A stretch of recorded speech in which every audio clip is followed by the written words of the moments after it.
Hi, everyone. Thank you so much for joining us today. I'm Molly Schneider, and together with Cindy Edgerly, we are the co-founders of Well Together, a practice helping navigate and architect our way through life and work and all of the challenges that we might face. Today, I'm going to give about a 10 to 15 minute topic talk on our recipe for happiness. Who wouldn't want to talk about happiness? It's what makes us get that ear to ear grin, big enough to make our cheeks hurt, and that warm, tingly feeling in our heart. So, what's the secret? How can we get more happiness? What are the ingredients? Well, we know that there is no one easy answer. It's undoubtedly a very challenging time in our history. Happiness can be hard to find and hard to recognize even when it is present within us. But there are resources and strategies that we can use to concretely increase our happiness. So that is where we would like to start today.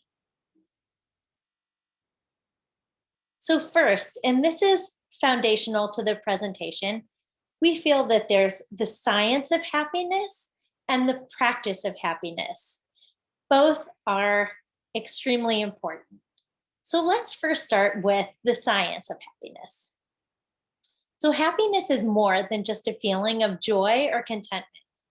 There are actually physiological and neurological processes at work which links our behavior and our experiences with feelings. Our hormones and neurotransmitters act as gateways to our emotions. So joyful feelings and experiences actually stimulate our brain's production of serotonin, dopamine, oxytocin, and endorphins, the neurotransmitters in the brain associated with pleasure, happiness, and human connection. So these happy hormones are what we want to get triggered in the science of happiness to help us out. So we've narrowed down 6 key factors that are linked with boosting happiness by triggering the release of these.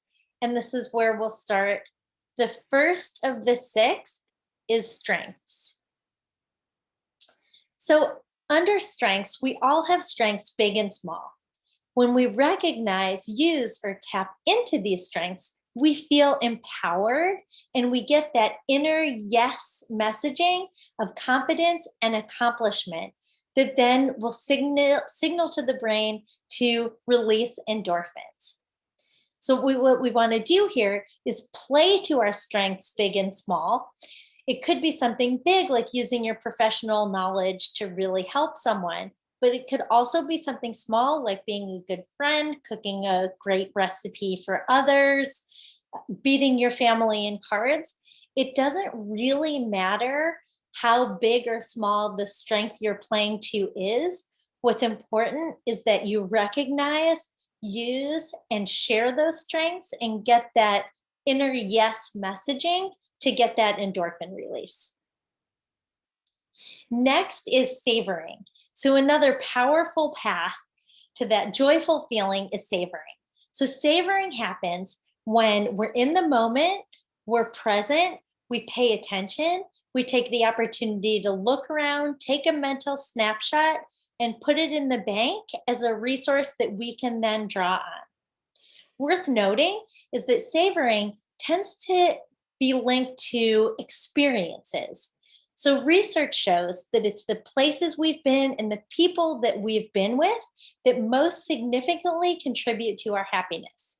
Sometimes we think it's the things that make us happy. We're actually wrong on this. Research shows it's the experiences, people, and places that really contribute significantly to our happiness. So don't worry as much about the things, savor those experiences. Also, I wanted to point out a study of Harvard psychologists that found that we spend up to 40% of our time with our mind wandering, not paying attention to the here and now at all. So let's do ourselves a favor and not do that. Let's not let our mind wander. Let's actually be here and present and joyful and savor it and enjoy it.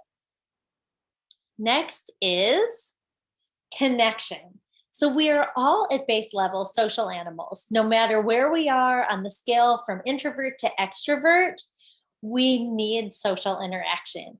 And it's something that over the past year has become even more necessary, yet less organically available. So we just don't seem to have, when we're working from home, we don't have those water cooler moments. Also, we may not just be stopping by Starbucks and have the casual interaction. Our kids are sitting at a computer all day doing their learning, as are most of us. So there's really less of those organic opportunities to interact socially, and we really need those. So, whatever it takes, we need to make sure that we consciously reach out. And reaching out doesn't have to be big, it could be anything small. Just making that connection gives us that oxytocin lift, and helps improve our mood, cognition, and just our feelings of happiness and connection. So, whether it's by text, phone call, FaceTime, Zoom, Google Meet, even just like nodding to your neighbors when you're out for a walk, whatever it is, just make those connections. I like to picture here, um, even if you have a lamp that's barely working, an outlet, if you don't even know if it's working very well, picture that when you plug that in, you're still probably going to get flickers of light. And even those flickers of light make that connection. So try to make connections where you can, or as Cindy, my business partner, would say, call an electrician. But make those connections. Next is exercise. This we know. When we move our body, we move our mindset. So this might be a motivation issue. And if so, I've got 10 minutes of tips on motivation. So see another presentation for that. But exercise is key. Exercise gives us endorphins and serotonin gone wild.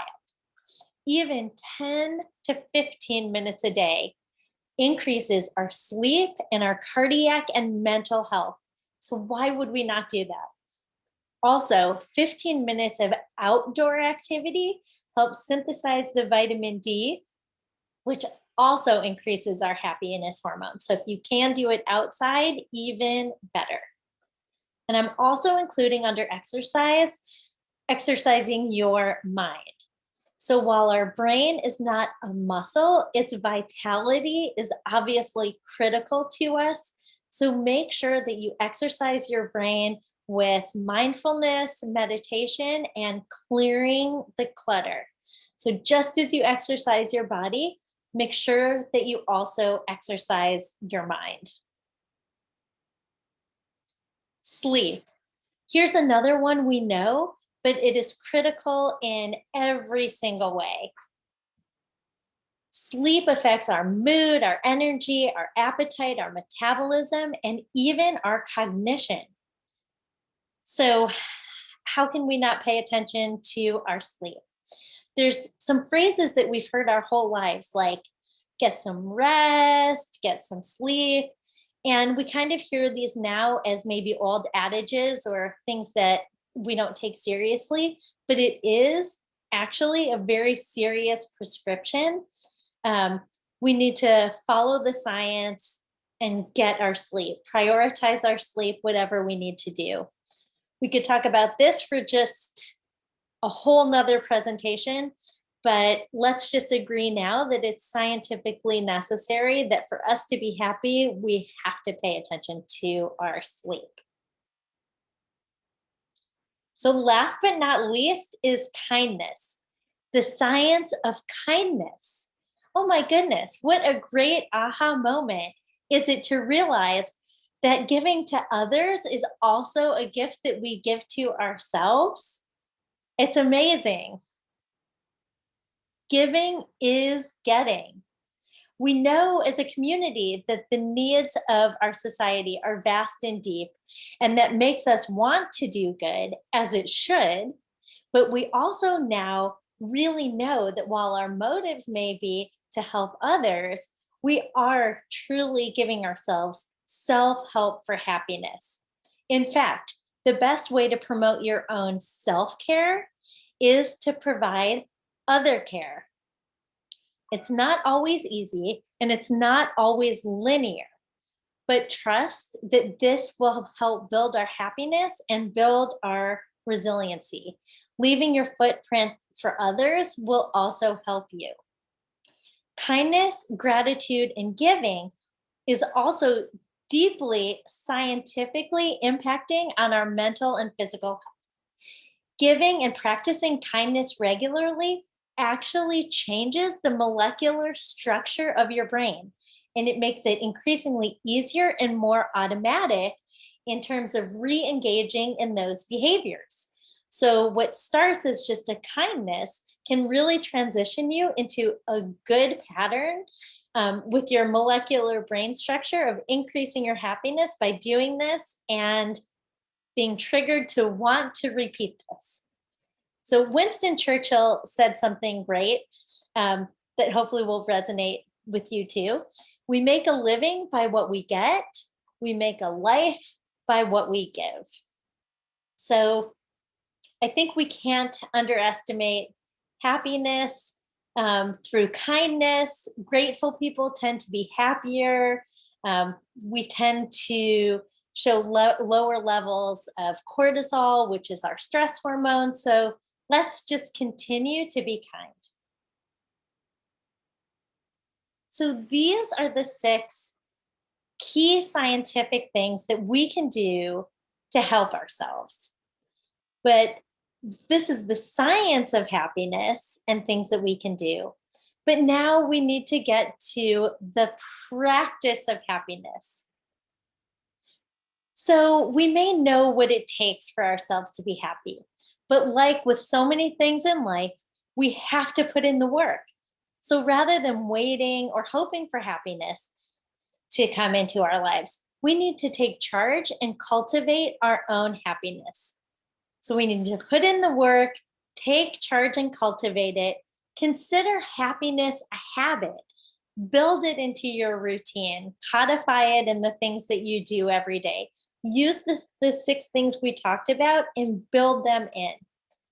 Like with anything, sometimes we need more practice to get more results. And don't stop halfway. So, something that's important is to know that knowing isn't enough. That's only half. You have to put in the actions and the intentions behind it to truly affect the change that you want to see. So, this takes mindfulness, action, willpower, and the desire to change. So, knowing isn't enough. You have to actually do it. And this isn't to say that we can or would be happy all of the time. That's just not realistic. And in fact, unhappy times are necessary to help us really appreciate and understand the times that we are happy. But we do owe it to ourselves to inject happiness where we can.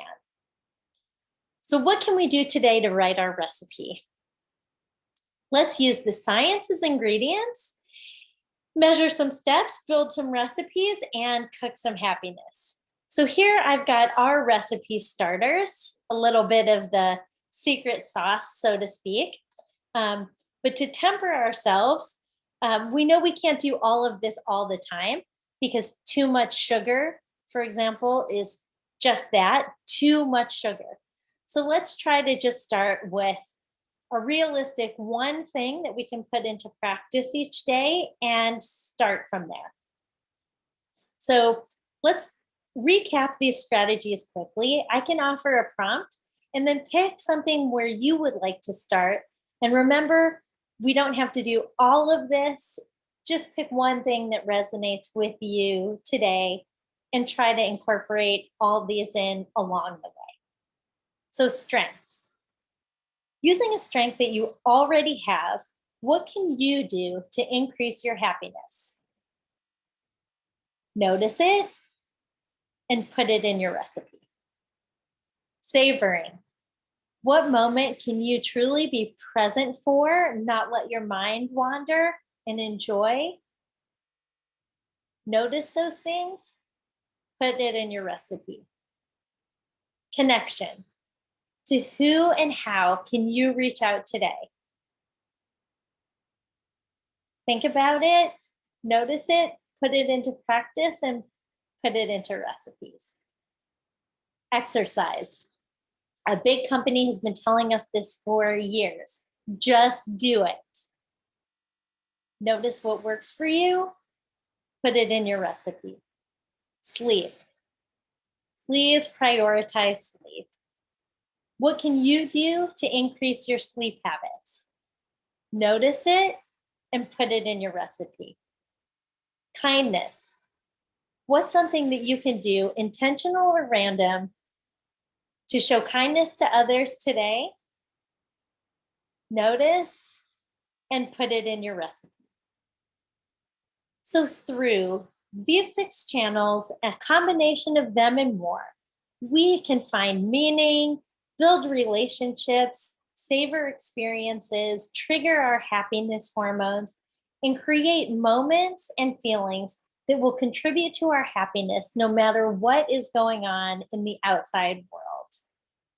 This is just our recipe starter, but please take the opportunity to continue to self reflect and see what you can add to build your own recipe for happiness. Thank you so much for joining us. I hope you learned something new. We invite you to stay connected. We'd love to have your feedback. You can visit us at wearewelltogether.com, where you can find out about events, what we have going on, and email us. Please show us some love and follow us on Instagram. We're on Facebook, Twitter, and LinkedIn, where we interact daily. So we hope to see you at any of or all of those places. We are available for company bookings. So if you'd like to share our information to anyone you know, we'd appreciate it. And last but not least, I do have a PDF download for you. So if you want to print out just a snapshot of what we talked about today, navigate over to our website, and this PDF download will be waiting there for you. So thanks again for joining us, and we look forward to being well together. Thank you.